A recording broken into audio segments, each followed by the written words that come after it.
नमस्कार, डेली 24 भारत देख रहे हैं आप। मैं हूं आपके साथ साहिल धुलिया। बुलेटिन की शुरुआत करेंगे। कानपुर में मुख्यमंत्री योगी आदित्यनाथ का आगमन हुआ, जहां वो भारतीय जनता पार्टी और राष्ट्रीय स्वयंसेवक संघ के बीच आयोजित समन्वय बैठक में भाग लेने पहुंचे। शहर के चंद्रशेखर आजाद कृषि एवं प्रौद्योगिकी विश्वविद्यालय परिसर में बने हेलीपैड पर उनका हेलीकॉप्टर उतरा, जहां से वो सीधे बैठक स्थल के लिए रवाना हो गए। ये महत्वपूर्ण बैठक नवाबगंज स्थित पंडित दीनदयाल उपाध्याय इंटर कॉलेज में आयोजित की गई है। इस बैठक में संघ और भाजपा के कई वरिष्ठ प्रभावशाली पदाधिकारी भी मौजूद रहेंगे। बैठक के दौरान संगठन से जुड़े विभिन्न मुद्दों, आगामी कार्यक्रमों, साथ ही आपसी समन्वय को और मजबूत बनाने जैसे विषयों पर विस्तार से चर्चा होने की संभावना जताई जा रही है। वहीं सहारनपुर जनपद से एक बड़ी खबर निकलकर सामने आ रही है। बिहारीगढ़ थाना क्षेत्र के कुरड़ी खेड़ा गांव में नाले पर बन रही निर्माणाधीन पुलिया अचानक से भरभरा कर गिर गई, जिससे वहां काम कर रहे मजदूरों में अफरा तफरी मच गई। बताया जा रहा है कि पिछले कई दिनों से गांव में इस नाले पर पुलिया निर्माण का काम चल रहा था। काम के दौरान अचानक पुलिया का ढांचा कमजोर पड़ गया और पूरी संरचना ध्वस्त हो गई। हादसे के समय वहां काम कर रहे मजदूर मलबे की चपेट में आ गए, जिनमें से कम एक मजदूर की मलबे में दबने से मौत की आशंका जताई जा रही है। प्रत्यक्षदर्शियों के अनुसार पुलिया गिरते ही मलबे के नीचे दबे मजदूरों की चीख पुकार सुनाई दी, जिसके बाद मौके पर मौजूद अन्य मजदूरों और आसपास के ग्रामीणों ने तुरंत राहत कार्य शुरू करने की कोशिश की। थोड़ी ही देर में बड़ी संख्या में लोग घटनास्थल पर एकत्रित हो गए और स्थिति को संभालने का प्रयास किया। सूचना मिलने के बाद बचाव कार्य शुरू किया गया और जेसीबी मशीन की मदद से मलबा हटाकर दबे मजदूरों को बाहर निकालने की कोशिश की जा रही थी। फिलहाल मलबे में दबे लोगों की सही संख्या और उनकी स्थिति को लेकर कोई आधिकारिक पुष्टि नहीं हो पाई है। प्रशासन और राहत टीम पूरी स्थिति पर नजर बनाए हुए हैं और विस्तृत जानकारी का इंतजार किया जा रहा है। वहीं ललितपुर में रंगों के पर्व होली के अवसर पर उत्साह और सौहार्द का माहौल देखने को मिला। रिजर्व पुलिस लाइंस परिसर में पुलिस कर्मियों के साथ होली का विशेष आयोजन किया गया, जिसमें सभी ने मिलकर एक दूसरे को रंग और गुलाल लगाकर पर्व की खुशियां साझा की। इस दौरान प्रशासनिक और पुलिस अधिकारियों ने भी कार्यक्रम में शामिल होकर पुलिस कर्मियों के साथ होली खेली और उन्हें त्योहार की शुभकामनाएं दी। पूरे आयोजन के दौरान भाईचारे, आपसी सम्मान और सौहार्द की भावना साफ दिखाई दी। इसी अवसर पर जनमानस के साथ भी होली का उत्सव मनाया गया। अधिकारियों ने अपने आवास पर लोगों से मुलाकात कर उन्हें होली की बधाई दी और रंग गुलाल लगाकर खुशियां साझा की। त्योहार के महत्व को बताते हुए ये संदेश दिया गया कि होली केवल रंगों का ही नहीं बल्कि आपसी मतभेदों को भुलाकर प्रेम, एकता और भाईचारे को मजबूत करने का भी पर्व है। ललितपुर में लोगों ने मिलजुल कर पूरे उत्साह और सौहार्दपूर्ण वातावरण में इस त्योहार को मनाया, जिससे सामाजिक एकता और सद्भाव का सुंदर संदेश भी प्रसारित हुआ। कई स्थानों पर लोगों ने एक दूसरे को मिठाई खिलाकर और शुभकामनाएं देकर त्योहार की खुशियों को भी और खास बना दिया। वहीं अलीगढ़ में होली के दिन थाना दिल्ली गेट क्षेत्र में स्क्रैप कारोबारी के घर हुई लूट की घटना का पुलिस ने महज 24 घंटे के अंदर सफलतापूर्वक खुलासा कर दिया। इस मामले को गंभीरता से लेते हुए पुलिस ने तेजी से जांच शुरू की और कार्रवाई करते हुए 5 आरोपियों को गिरफ्तार कर लिया। वहीं इस घटना में शामिल एक अन्य आरोपी अभी फरार बताया जा रहा है, जिसकी तलाश में पुलिस की टीमें लगातार संभावित ठिकानों पर दबिश दे रही हैं। घटना के संबंध में जानकारी देते हुए वरिष्ठ पुलिस अधीक्षक नीरज कुमार जादौन ने बताया कि गिरफ्तार किए गए सभी आरोपियों से पूछताछ की जा रही है। शुरुआती जांच में सामने आया है कि इन आरोपियों का अब तक कोई आपराधिक इतिहास दर्ज नहीं मिला है। पुलिस ने आरोपियों के कब्जे से लूट में शामिल कंगन, नकदी और अवैध तमंचा भी बरामद कर लिया है। अधिकारियों के अनुसार घटना के जल्द खुलासे के लिए एक विशेष टीम का गठन किया गया था, जिसने तत्परता और सूझबूझ के साथ काम करते हुए मामले को कम समय में सुलझा लिया। इस सराहनीय कार्य के लिए पुलिस टीम को 25,000 रुपये का इनाम देने की घोषणा भी की गई है। वहीं फरार आरोपी की गिरफ्तारी के लिए पुलिस लगातार प्रयास कर रही है और उम्मीद जताई जा रही है कि उसे भी जल्द ही गिरफ्तार कर लिया जाएगा। कंगन में भी कुछ केस था और कब की घटना थी, कब सामान गया था? ये कल की घटना है, करीब 4 बजे के और 1:30 बजे के बीच में। पुलिस ने किस तरह की कार्रवाई करी है? सामान मिल गया आपका? पुलिस ने तुरंत कार्रवाई की है और इनको गिरफ्तार भी किया है, जो आपके सामने गिरी थी। आप संतुष्ट हैं? क्या कहना चाहते हैं? एसएसपी साहब ने अच्छा मतलब दिशा निर्देश दिए, बहुत त्वरित कार्रवाई करके इनको पकड़ा। दिल्ली गेट थाना क्षेत्र में एक मकान में घुस के कुछ बदमाशों ने लूट की घटना कारित की थी, जिसमें विनोद जी और सुमन जी जो अभी मौजूद हैं, उनको बंधक बना लिया था और उनके पास से एक जोड़ी सोने के कंगन, लगभग 10,000 रुपए और 2 मोबाइल फोन लूट कर ले गए थे। उन्होंने ये होली के कपड़ों में थे, पूरे रंगे हुए थे होली से, और उन्होंने होली मनाने के बहाने इन्होंने प्रवेश किया था और फिर बलपूर्वक उनको बंधक बना के उनसे ये सामान ही लूट के ले गए थे। तो घटनास्थल का निरीक्षण सभी वरिष्ठ अधिकारियों ने किया था, मेरे द्वारा भी किया गया था। वार्ता की थी, मैडम ने ये भी बताया था कि उनमें से एक जो लुटेरा था उसके हाथ को इन्होंने काट लिया था। जब उन्होंने बंधक बनाने का प्रयास किया तो मैडम ने बहुत बहादुरी दिखाई थी, उनके कारण ही वो ये सामान लेकर गए थे, बाकी का सामान मैडम ने बचा लिया। तो हमारी कई टीमें इसमें लगी थी क्योंकि गंभीर घटना थी, फोर्स का काफी डिप्लॉयमेंट था, कल होली भी थी, तो पूरी टीम लगी, हम लोगों ने पूरा मेहनत किया। हमारी टीम ने स्पेशली जो हमारे 2023 बैच के हमारे उप निरीक्षक थे, उन्होंने बहुत ज्यादा मेहनत की। इसमें अनुराग सोनकर, अनूप द्विवेदी, कनिका, एसआई गौरव गौतम और एसआई अंकित, इन पांचों 2023 बैच के निरीक्षकों ने जीतोड़ मेहनत की और उनके मेहनत से पूरा गिरोह का पर्दाफाश हुआ, जिसमें 5 लोगों को पुलिस ने गिरफ्तार किया है। पार्टी की कैसे क्या क्या है, क्या होली खेलने के लिए, होली की राम राम का क्या क्या सामान ले गए थे आपके यहाँ से? कंगन है, मोबाइल है, कुछ पैसे। अब वो मिल गया सामान? आज पुलिस ने खुलासा कराया है, तो क्या क्या बताया आपको, क्या क्या पुलिस के लिए क्या कहना चाहिए? मैं बहुत संतुष्ट हूँ, पर जब तक मेरा सामान मेरे हाथ में नहीं आता मैं वहीं पीलीभीत जनपद के कोतवाली जहानाबाद क्षेत्र के ग्राम पंसौली में उस समय हड़कंप मच गया जब बकरी चराने के लिए घर से निकली एक वृद्ध महिला का शव गन्ने के खेत में मिलने की खबर सामने आई। घटना की जानकारी मिलते ही इलाके में सनसनी फैल गई और बड़ी संख्या में ग्रामीण मौके पर एकत्रित हो गए। सूचना मिलने के बाद पुलिस भी तुरंत घटनास्थल पर पहुंची और शव को कब्जे में लेकर पोस्टमार्टम के लिए भेज दिया। इसके साथ ही पूरे मामले की गंभीरता से जाँच शुरू कर दी गई। बताया जा रहा है कि गाँव की रहने वाली लगभग 55 से 60 वर्ष की धनदेवी पत्नी मनसाराम मौर्य होली के दिन अपने घर से बकरियां चराने के लिए डबरी के पास गई थी। देर रात तक जब वो घर वापस नहीं लौटी तो परिजनों को चिंता हुई और उन्होंने आसपास के क्षेत्रों में उसकी तलाश शुरू कर दी, लेकिन काफ़ी खोजबीन के बाद उनका कोई पता नहीं चल सका। अगले दिन सुबह लगभग 9 से 10 बजे के बीच ग्रामीणों को पंसौली के सुसवार गांव के पास नहर किनारे स्थित गन्ने के खेत में महिला का शव पड़ा दिखाई दिया, जिसकी सूचना तुरंत परिजनों और पुलिस को दी गई। प्रारंभिक जांच के अनुसार महिला की हत्या गले में साड़ी का फंदा लगाकर किए जाने की आशंका जताई जा रही है। घटनास्थल के आसपास मिले कुछ साक्ष्यों ने मामले को और भी गंभीर बना दिया है। ग्रामीणों का अनुमान है कि महिला के साथ किसी ने गलत नीयत से वारदात को अंजाम दिया और बाद में उसकी हत्या कर दी। हालांकि घटना की वास्तविक वजह क्या है, इसका स्पष्ट खुलासा पोस्टमार्टम रिपोर्ट आने के बाद ही हो सकेगा। मृतक महिला के परिवार में एक पुत्र और एक पुत्री है। पुत्री का विवाह हो चुका है जबकि पुत्र टनकपुर में ड्राइवरी का काम करता है। घटना के बाद परिवार में कोहराम मचा हुआ है और पूरे गांव में दहशत का माहौल बना हुआ है। घटनास्थल के पास नहर किनारे महिला की एक चप्पल मिली, जबकि दूसरी चप्पल पुलिस को गन्ने के खेत के अंदर से बरामद हुई, जिससे ये संकेत मिलता है कि घटना के दौरान वहां संघर्ष भी हुआ हो सकता है। फिलहाल पुलिस ने शव को पोस्टमार्टम के लिए भेज दिया है और मामले की हर पहलू से जांच की जा रही है। जहानाबाद थाना क्षेत्र के प्रभारी निरीक्षक प्रदीप कुमार बिश्नोई के अनुसार पोस्टमार्टम रिपोर्ट आने के बाद ही मौके के वास्तविक कारणों का पता चल सकेगा और उसी आधार पर आगे की कानूनी कार्रवाई भी की जाएगी। आज दिनांक 5 मार्च को जनपद पीलीभीत में थाना जहानाबाद क्षेत्र अंतर्गत ग्राम पंसोली में एक 60 वर्षीय महिला का शव बरामद हुआ। तत्काल सूचना पर वरिष्ठ अधिकारी एवं फील्ड यूनिट द्वारा पहुंचकर शव को कब्जे में ले लिया गया है एवं पोस्टमार्टम के लिए भेजा गया है। प्राप्त तहरीर के आधार पर मुकदमा पंजीकृत कर आगे विधिक कार्रवाई की जाएगी। बकरी चलाती है, लापता हो गई शाम से। अब शाम ढूंढा तो कहीं नहीं मिली, सुबह ढूंढा तो कहीं नहीं मिली, अभी मिली हैं तो मरी हुई गन्ने के खेत में मिली हैं। क्या नाम था इनका? कितनी उम्र रही होगी? उम्र कितनी होगी? 55-60 साल उम्र है। क्या नाम था इनका? धना देवी नाम है। क्या बच्चे हैं इनके? इनके 2 बच्चे हैं। हाँ? तो आज सुबह मिला, कहाँ पे मिला इनका सब? ये कोई जानकारी है? नहर के पास में। वहीं अंबेडकर नगर में एक सनसनीखेज घटना सामने आई है, जहां पत्नी की बेरहमी से पिटाई के कारण पति की मौत होने का मामला चर्चाओं का विषय बन गया है। बताया जा रहा है कि पति ने शराब पीने के लिए पत्नी से रुपए मांगे थे, लेकिन रुपए न देने को लेकर दोनों के बीच विवाद शुरू हो गया। देखते ही देखते ये विवाद इतना बढ़ गया कि पत्नी ने गुस्से में आकर पति की डंडे से जमकर पिटाई कर दी। आरोप है कि लगातार की गई इस मारपीट के कारण पति की हालत गंभीर हो गई और बाद में उसकी मौत हो गई। घटना का एक वीडियो भी सामने आया है जो सोशल मीडिया पर तेजी से वायरल हो रहा है। उसी दौरान पास में मवेशी चरा रहे एक युवक ने पूरी घटना को अपने मोबाइल फ़ोन में रिकॉर्ड कर लिया था।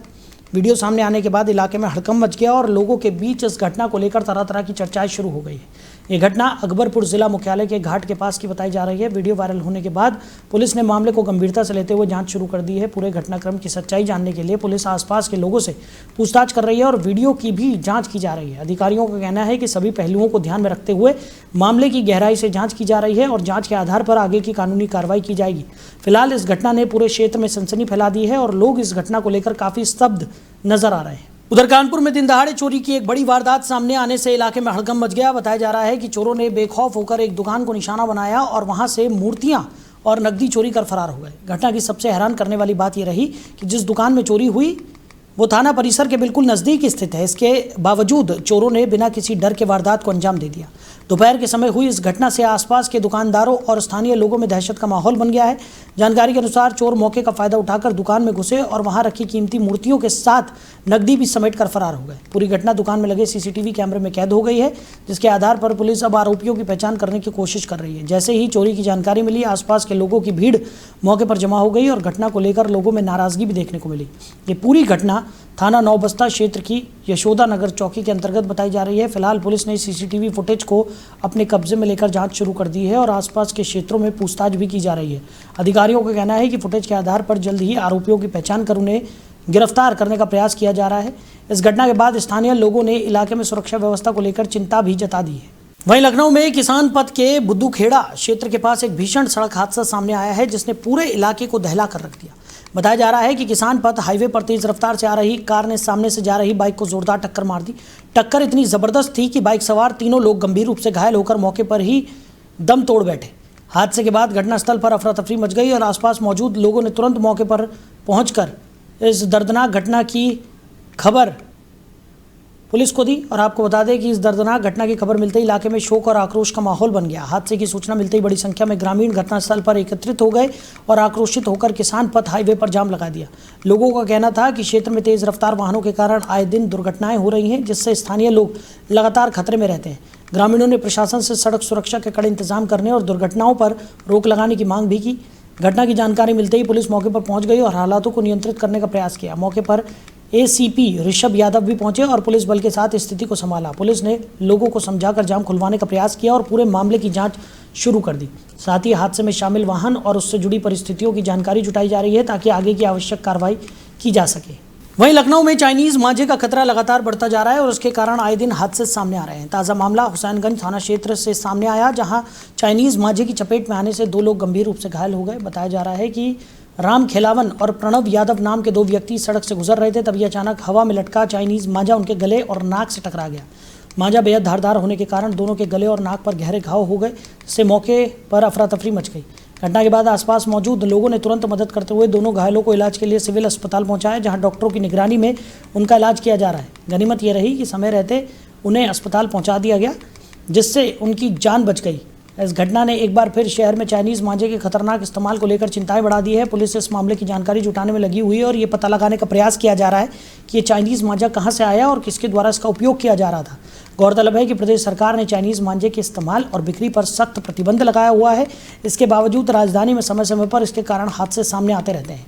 लखनऊ पुलिस कमिश्नरेट भी इस पर रोक लगाने के लिए लगातार अभियान चला रही है और फिर भी कुछ लोग नियमों की अनदेखी करते हुए इसका इस्तेमाल कर रहे हैं, जिससे आम लोगों की सुरक्षा पर सवाल खड़े हो रहे हैं। उधर बलिया में रंगों के पर्व होली के अवसर पर पुलिस लाइन स्थित मीटिंग हॉल में होली मिलन समारोह का भव्य आयोजन किया गया, जहां पूरे उत्साह और उल्लास के साथ होली मनाई गई। इस अवसर पर जिलाधिकारी और पुलिस अधीक्षक ने जनपद के पुलिस अधिकारियों और कर्मचारियों के साथ फूलों और रंग गुलाल से होली खेली। समारोह में जनपद के सभी अपर पुलिस अधीक्षक, क्षेत्र अधिकारी, थाना प्रभारी, थाना अध्यक्ष, विभिन्न शाखाओं के प्रभारी, पुलिस कार्यालय के कर्मचारी, प्रशिक्षु, आरक्षी और पुलिस लाइन में तैनात अधिकारी और कर्मचारी मौजूद रहे। सभी ने एक दूसरे को रंग और गुलाल लगाकर गले मिलते हुए होली की शुभकामनाएं दी और आपसी भाईचारे व सौहार्द का संदेश दिया। कार्यक्रम के दौरान पूरे परिसर में त्योहार की खुशियां और उमंग साफ दिखाई दी। पुलिस के जवानों ने होली के पारंपरिक गीतों पर उत्साह के साथ नृत्य भी किया, जिससे माहौल और भी खुशनुमा हो गया। अधिकारियों और कर्मचारियों ने मिलकर एक दूसरे के साथ इस पर्व की खुशियां साझा की और सभी ने आपसी सौहार्द तथा एकता के साथ होली मनाने का संदेश दिया। इस दौरान उपस्थित सभी पुलिस अधिकारियों और कर्मचारियों के लिए जलपान की भी व्यवस्था की गई। पूरे कार्यक्रम में हर्षोल्लास का वातावरण बना रहा और सभी ने मिलकर इस पर्व को धूमधाम के साथ मनाया। वहीं सहारनपुर जनपद के थाना बिहारीगढ़ क्षेत्र के गांव कुरड़ी खेड़ा में 7 वर्ष पुराने एक विवाह को लेकर एक बार फिर विवाद की स्थिति पैदा हो गई है। बताया जा रहा है कि गांव के रहने वाले एक युवक ने करीब 7 साल पहले दूसरे समुदाय की युवती से समाज और परिवार के विरोध के बावजूद अदालत में विवाह कर लिया था। विवाह के बाद दोनों ने गांव छोड़ दिया था और बाहर रहकर अपना जीवन यापन करने लगे थे। उस समय भी इस विवाह को लेकर गांव में काफ़ी चर्चाओं और तनाव का माहौल बना था, जिसके चलते दंपति ने गांव से दूर रहना ही उचित समझा। हाल ही में युवक को अपनी मां की तबीयत खराब होने की सूचना मिली, जिसके बाद वो उनका हालचाल जानने के लिए अपने पैतृक गांव कुरड़ी खेड़ा पहुंचा। आरोप है कि युवक के गांव आने की जानकारी जैसे ही युवती पक्ष के परिजनों को मिली, उन्होंने उस पर हमला कर दिया। अचानक हुई इस घटना से गांव में अफरा तफरी का माहौल बन गया और आसपास के लोग भी मौके पर एकत्रित हो गए। इस घटना के बाद युवक और उसके परिवार के लोग खुद को असुरक्षित महसूस करने लगे हैं और गहरे डर के माहौल में जी रहे हैं। घटना के बाद परिवार ने गांव छोड़ने का मन बना लिया है। परिजनों का कहना है कि मौजूदा परिस्थितियों में उन्हें गांव में रहना सुरक्षित नहीं लग रहा है। इसी कारण उन्होंने अपने मकान के मुख्य गेट पर "ये मकान बिकाऊ है" का पोस्टर भी लगा दिया है और इस पोस्टर की तस्वीर सोशल मीडिया पर तेजी से वायरल हो रही है, जिसके बाद ये मामला पूरे गांव और आसपास के क्षेत्रों में चर्चाओं का विषय बन गया है। परिवार का कहना है कि वो अब अपना मकान बेचकर किसी सुरक्षित स्थान पर बसने की योजना बना रहे हैं, ताकि भविष्य में किसी तरह की अनहोनी से बचा जा सके। बताया जा रहा है कि युवक भी अपने परिवार को गाँव से बाहर ले जाने की तैयारी कर चुका है। करीब 7 वर्ष पहले हुए इस विवाह को लेकर शुरू हुआ विवाद अब एक बार फिर तूल पकड़ता नजर आ रहा है। फिलहाल गांव में इस घटना को लेकर तरह तरह की चर्चाएं हो रही हैं और लोग प्रशासन और पुलिस की आगामी कार्रवाई का इंतजार कर रहे हैं, जिससे स्थिति को सामान्य किया जा सके। वहीं लखनऊ में 22 वर्षीय युवक की हत्या के मामले में पुलिस ने तेजी से कार्रवाई करते हुए 3 आरोपियों को गिरफ्तार कर लिया है। बताया जा रहा है कि आरोपियों ने सूरज पर चाकू से हमला कर उसकी हत्या कर दी थी, जिससे इलाके में सनसनी फैल गई थी। घटना के बाद मृतक के पिता ने पुलिस को तहरीर देकर मामले में कार्रवाई की मांग की थी, जिसके आधार पर पुलिस ने हत्या का मुकदमा दर्ज कर जांच शुरू कर दी थी। मामले की गंभीरता को देखते हुए पुलिस टीम ने आरोपियों की तलाश के लिए लगातार प्रयास किए और साक्ष्यों के आधार पर 3 लोगों को गिरफ्तार कर लिया। गिरफ्तार किए गए आरोपियों में सिद्धांत कुमार, रंजना और शिप्रा तिवारी शामिल हैं। पूछताछ और आवश्यक कानूनी प्रक्रिया पूरी करने के बाद पुलिस ने तीनों को न्यायालय में पेश किया, जहां से उन्हें जेल भेज दिया गया। पूरे मामले के खुलासे में दुबग्गा थाना क्षेत्र की पुलिस टीम ने महत्वपूर्ण भूमिका निभाई। थाना प्रभारी श्रीकांत राय के नेतृत्व में पुलिस ने त्वरित कार्रवाई करते हुए आरोपियों को पकड़ने में सफलता हासिल की। पुलिस का कहना है कि मामले से जुड़े सभी पहलुओं की जांच की गई और पर्याप्त साक्ष्य मिलने के बाद ही आरोपियों को गिरफ्तार किया गया। इस कार्रवाई के बाद क्षेत्र में कानून व्यवस्था को लेकर लोगों में भरोसा बढ़ा है और पुलिस आगे भी ऐसे मामलों में सख्त कार्रवाई करने की बात कह रही है। तो बरेली पहुंचे अलंकार अग्निहोत्री इन दिनों प्रशासनिक सेवा छोड़कर राजनीति में आने को लेकर चर्चाओं में है। उनके इस फैसले ने राजनीतिक और प्रशासनिक हलकों में नई बहस छेड़ दी है। बरेली आगमन के दौरान उनके इस फैसले को लेकर सीधे सवाल किए गए, जिसमें प्रशासनिक सेवा छोड़ने के कारण राजनीति में आने के उद्देश्य और आगे की योजनाओं से जुड़े मुद्दे शामिल रहे। उन्होंने इन सवालों का खुलकर जवाब दिया और अपने निर्णय के पीछे की सोच को विस्तार से साझा भी किया। उन्होंने कहा कि लंबे समय तक प्रशासनिक सेवा में रहते हुए जनता के बीच काम करने का अनुभव मिला, लेकिन कई बार व्यवस्था की सीमाओं के कारण वो कुछ ऐसे कार्य नहीं कर पाते थे जो सीधे तौर पर लोगों के हित में होते, जिसे लेकर हमारे सहयोगी ने उनसे खास बातचीत की। सुनिए। आज होली के तुरंत बाद अलंकार अग्निहोत्री जी बरेली आए हैं, तो हमने कहा कुछ सवाल बरेली के वालों की तरफ से और जो देश के लोग हम लोगों से पूछते हैं, आज जानते हैं उनसे। तो पहला सवाल करते हैं कि आप बरेली बार बार आ रहे हैं, क्या बरेली की विधानसभा में किसी में नजर है, क्योंकि आप राजनीति पार्टी में आ चुके हैं? नहीं, बरेली में देखिए हमारे जो चिरंजीवी परशुराम धाम है और यहाँ से मैं निकल रहा था तो यहाँ मैं दर्शन करने आया था। अभी तो यही है आज का जो उद्देश्य। देखिए, आपने एक पार्टी बनाई है, क्या प्रशासनिक ड्यूटी करते हुए आपको क्या लगा कि आपको पार्टी बनाने की जरूरत क्यों पड़ गई? आप क्या वैसे काम नहीं कर पा रहे थे? नहीं, देखिए देश में गैर शरणार्थी सरकार है, सामान्य वर्ग और जो हमारे शरणार्थी भाई हैं, ओबीसी वर्ग है, शरणार्थी SC/ST समाज है, इसको लड़ाने के लिए देश में केंद्रीय सरकार ने UGC रेगुलेशन 2026 लेके आई। SC/ST एक्ट जो है पहले ही इन्होंने देश का काला कानून लाया है। इससे लड़ने के लिए आपको जो है जिस सिस्टम में आप हैं उससे अलग होकर ही आपको काम करना पड़ेगा और एक जो शासकीय व्यवस्था है उसमें आपको अंग बनना पड़ेगा, प्रतिभाग करना पड़ेगा, प्रतिनिधित्व करना पड़ेगा, रिप्रेजेंटेशन करना पड़ेगा, तभी आपसे लड़ सकते हैं। जैसा कि आपने देखा है देश में जनतंत्र शून्य हो चुका है। UGC रेगुलेशन 2026 और SC/ST एक्ट बोलने वाला आपका कोई भी जनप्रतिनिधि नहीं है, तो हमको ही एक राजनीतिक विकल्प के रूप में स्वयं को स्थापित करना पड़ेगा। देखिए, एक राजनीति में क्या राजनीति को कैसे देख रहे हैं आप? कैरियर की तरह देख रहे हैं कि आपने कैरियर छोड़ दिया, कि एक बहुत आकांक्षा की तरह देख रहे हैं? आप क्या देख रहे हैं राजनीति में अपने भविष्य? नहीं, एक सेवा है, देखिए सेवा भाव है। इसमें दिक्कत ये है कि जो अभी वर्तमान में जो एस्टेब्लिशमेंट है इसको सिर्फ पैसा चाहिए। जो भी एक कॉर्पोरेट कंपनी के रूप में कंपनी स्थापित है, सरकार नहीं है, ये इसके बंधुआ मजदूर के रूप में जो जनप्रतिनिधि जो तथा कथित हैं जनप्रतिनिधि भी नहीं है, तो इसलिए जब आका बोलेंगे जो कॉर्पोरेट कंपनी के, तभी ये तथा कथित जो सफेद पोश है कोई काम करेंगे। अदरवाइज बंधुआ मजदूर की तरह बस बैठे रहेंगे।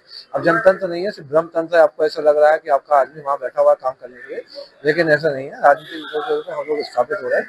उत्तर प्रदेश में या अन्य जहाँ पे भी संवैधानिक व्यवस्था है, हम चुनाव लड़ते हुए अपनी सरकार बनाने जा रहे हैं। देखिए, जैसे कि राजनीति में लोग को क्वेश्चन पूछना है कि क्या राजनीति में अभी आप पार्टी बना रहे हैं, अभी आपकी पार्टी बनी नहीं है लेकिन बनने वाली है, तो क्या आप अपनी आय सारी चीज सार्वजनिक करेंगे जिस तरीके से लोग करते हैं कि अपनी आपकी आय कितनी है, कितना आप पे पैसा सार्वजनिक करेंगे आप पब्लिक के सामने? संवैधानिक व्यवस्था में जो भी नियम कानून होते हैं उसका हम पालन करेंगे। ऐसा थोड़ी नहीं कि संवैधानिक व्यवस्था का सम्मान नहीं करेंगे। हम लोग वैसे भी हर साल जो हमारा जो नियमावली है उसमें हम लोग अपनी जो संपत्ति है घोषित करते हैं। हम लोग घोषित भी की हुई है, जितना भी आय होती है और सब कुछ आपका बैंक अकाउंट से लेके आपका जो चल अचल संपत्ति सब घोषित करनी पड़ती है, सब हमने घोषित ऑलरेडी कर रखी है। देखिए, आप इस टाइम नाथनगरी बरेली में हैं जिसमें 9 विधानसभाएं हैं, तो हम पहले सिर्फ यहाँ की बात करते हैं कि 9 विधानसभाओं में कितनी सीटों पर आपने प्रत्याशी उतारेंगे 2027 में? हम 403 सीटों में प्रत्याशी उतारेंगे, क्योंकि ये पूरा तंत्र जो विफल हो चुका है। ये इस समय जो वर्तमान सरकार है या जो केंद्र सरकार है, ये अभी चुनाव लड़ेंगे, इनको 0 सीट मिलेगी। ये ध्वस्त हो चुके हैं, इनका कोर वोटर अब हमारे साथ है। तो आप इस 2027 के चुनाव में गठबंधन करेंगे कि सीधे चले जाएंगे चुनाव में? हम अभी तो अपनी मजबूती देख रहे हैं, हम कितने मजबूत हैं। कुछ सीटों में हमें लगेगा गठबंधन करने की जरूरत पड़ेगी, वो भी हम करेंगे, लेकिन हम 403 सीटों पर प्रत्यक्ष अप्रत्यक्ष और गठबंधन करते हुए हम तीनों तरीके से हम चुनाव लड़ने जा रहे हैं। लेकिन जिस तरीके से लोग बता रहे थे कि आप पे प्रशासनिक कार्रवाई होगी, क्या आपको ऐसा लग रहा है कि कोई आप पे जांच बैठा रखी है, कुछ इस तरीके से लग रहा है, क्योंकि आप सीधी सीधी सरकार से टकरा रहे हैं? ये सरकार क्या है, जनतंत्र है, लोकतंत्र है, और संवैधानिक व्यवस्था के अंतर्गत हम लोग जो है अपने आप को जो अपना पक्ष रखेंगे। जो सरकार को जो कार्रवाई करनी है करते हैं। देखिए, ये अलंकार अग्नोत्री जी थे जो बरेली आए हैं और उनका मानना है कि उत्तर प्रदेश में हर सीट पे वो चुनाव लड़ेंगे, लेकिन जब उनसे पूछा कि आप बरेली में क्या होगा, तो उन्होंने मुस्कुरा के जवाब दे दिया, कहीं ऐसा तो नहीं, बरेली की सीट में अलंकार अग्नोत्री जी की नजर हो। जुड़े रहिएगा मुझसे, मैं विनोद जोशी, डेली 24 भारत के लिए। आज वहीं कानपुर के थाना बाबूपुरवा में दर्ज एक मामले को लेकर आज राकेश अवस्थी मीडिया के सामने आए और पूरे प्रकरण पर अपना पक्ष विस्तार से रखा। उन्होंने कहा कि अगर इस मामले में उन्हें दोषी पाया जाता है तो इसकी जांच केंद्रीय जांच एजेंसी से कराई जाए, लेकिन अगर वो निर्दोष हैं तो उन्हें न्याय मिलना चाहिए। उन्होंने अपने स्वास्थ्य का जिक्र करते हुए बताया कि उनकी ओपन हार्ट सर्जरी हो चुकी है और इलाज के कारण उन्हें अक्सर शहर से बाहर रहना पड़ता है, जिससे कई बार वो व्यक्तिगत रूप से मामलों में शामिल नहीं हो पाते। राकेश अवस्थी ने आरोप लगाया कि अजीतगंज क्षेत्र के रहने वाले चांद खान ने ज़मीन बेचने के नाम पर उनसे एक एग्रीमेंट कराया था। उनके अनुसार इस एग्रीमेंट के तहत भुगतान किए जाने के लिए जो चेक दिए गए वो सभी बैंक में बाउंस हो गए। उन्होंने बताया कि तय समय सीमा पूरी होने के बाद जब ज़मीन को लेकर बातचीत हुई तो उन्हें धमकियां दी गई और जान से मारने तक की बात कही गई। उनका कहना है कि परिस्थितियों के दबाव में आकर बाद में दूसरी रजिस्ट्री कराई गई, लेकिन उसके बाद भी उन्हें ज़मीन का पूरा भुगतान नहीं मिला। राकेश अवस्थी ने यह भी आरोप लगाया कि हिसाब किताब के नाम पर कुछ लोगों ने फर्जी दस्तावेज तैयार कर दिए, जिसमें पुलिस, पत्रकारों और न्यायिक अधिकारियों को पैसे देने जैसी बातें लिखी गई हैं, जो पूरी तरह से गलत और मनगढ़ंत है। उन्होंने कहा कि उनके पास बाउंस हुए सभी चेक सुरक्षित हैं, जो इस मामले में अहम सबूत साबित हो सकते हैं। इसके अलावा उन्होंने शमशाद अली का जिक्र करते हुए कहा कि कचहरी परिसर में हुई एक मारपीट की घटना में वो गवाह के रूप में मौजूद थे, जिसकी वजह से उन्हें भी इस मामले में गलत तरीके से फंसाने की कोशिश की जा रही है। राकेश अवस्थी ने पूरे मामले की निष्पक्ष और पारदर्शी जाँच कराने की मांग की है, ताकि सच्चाई सामने आ सके और उन्हें न्याय मिल सके। मेरी ओपन हार्ट सर्जरी हो चुकी, मैं 5 साल से व्यथित हूँ और मेरी जमीन जो है ये चाल का हड़पवाता चला जा रहा है। ये देखिए मेरी ओपन हार्ट सर्जरी देख लीजिए। ये जबरदस्ती मुकदमा मेरे ऊपर झूठा, बिल्कुल बिल्कुल झूठा। मेरे घर में चोरी हुई थी, उसमें सारे कागज चुरा लिए, उसमें उसी में सब बना करके झूठा मुकदमा मेरे ऊपर लिखा है। और साहब ये देखिए रजिस्ट्रियाँ की हैं और इसमें सब में चेके, सब मूल चेके हैं। ये इन मूल चेकों का पैसा नहीं दिया और जब हमने हिसाब मांगा है तो ये हस्तलिखित 25 लाख 30 लाख रुपए का हिसाब बना दिया कि थाने में दिया और वहाँ दिया और वो कोई सुरेंद्र है महाना के यहाँ उनको दिया, ये पत्रकारों को दिया, ये बताते हैं साहब हमको। ये चांद खां का हैंड राइटिंग है, ये साहब उनकी है। चांद खां वहीं अजीतगंज में रहते हैं साहब। मेरी वहीं कानपुर के जूही थाना क्षेत्र में उस समय हड़कंप मच गया जब धर्म कांटा चौराहे के पास स्थित एक फर्नीचर गोदाम में अचानक भीषण आग लग गई। देखते ही देखते आग ने गोदाम के अंदर रखे फर्नीचर और अन्य सामान को अपनी चपेट में लेना शुरू कर दिया, जिससे आसपास के क्षेत्र में धुआं फैल गया और लोगों में अफरा तफरी का माहौल बन गया। स्थानीय लोगों ने जब गोदाम से उठती लपटें और धुआं देखा तो तुरंत इसकी सूचना पुलिस और दमकल विभाग को दी। घटना की जानकारी मिलते ही जूही थाना पुलिस मौके पर पहुंच गई और आसपास मौजूद लोगों को सुरक्षित स्थानों पर हटाने के साथ स्थिति को नियंत्रित करने का प्रयास शुरू कर दिया गया। इसके साथ ही फायर ब्रिगेड की टीम को भी तत्काल सूचना दी गई, जिसके बाद दमकल कर्मी आग बुझाने के लिए घटनास्थल की ओर रवाना हो गए। आग की तीव्रता को देखते हुए आसपास के लोगों में दहशत का माहौल बन गया और बड़ी संख्या में लोग मौके पर एकत्रित हो गए। फिलहाल दमकल विभाग की टीमें आग पर काबू पाने के प्रयास में जुटी हुई हैं। प्रारंभिक जानकारी के अनुसार आग लगने के कारणों का अभी तक स्पष्ट पता नहीं चल सका है। पुलिस और दमकल विभाग की टीम पूरे मामले की जांच कर रही है और आग बुझाने के बाद ही नुकसान और कारणों का सही आकलन किया जा सकेगा। इस घटना के चलते इलाके में कुछ समय के लिए हलचल और चिंताओं का माहौल बना रहा। तो फिलहाल इस बुलेटिन में मेरे साथ इतना ही। आप बने रहिए। नमस्कार।